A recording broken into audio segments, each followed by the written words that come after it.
پیارے آقا صلی اللہ تعالیٰ علیہ وآلہ وسلم نے فرمایا کہ یہ والدین تمہارے لیے جنت بھی ہیں اور دوزخ بھی ہیں۔ صحیح۔ اگر کسی نے صبح اس حال میں کی، اگر دونوں حیات ہیں اور دونوں راضی ہیں تو جنت کے 2 دروازے کھول دیے جاتے ہیں،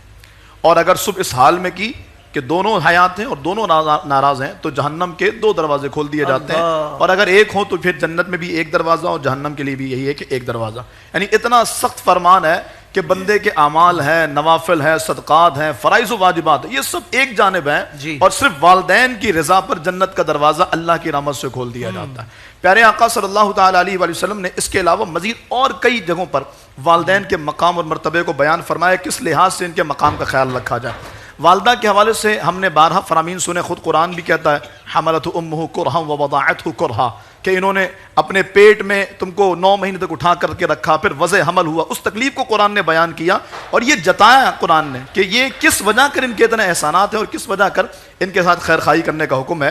والد کے حوالے سے بڑا ہی اہم جملہ ہے کہ فرمایا جاتا ہے ماں کی بد دعا سے بچو اور والد کی ناراضی سے بچو۔ حدیث پاک میں فرمایا گیا باپ کی ناراضی میں اللہ کی ناراضی ہے،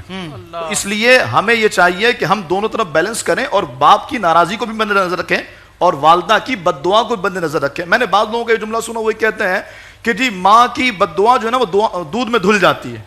ایسا کچھ نہیں ہے۔ جو علامہ صاحب نے جملہ کہا نا، ہم نے ایک واقعہ پڑھا، مجھے سند ذہن میں نہیں ہے ورنہ میں اس کو اس کے ساتھ ذکر کرتا،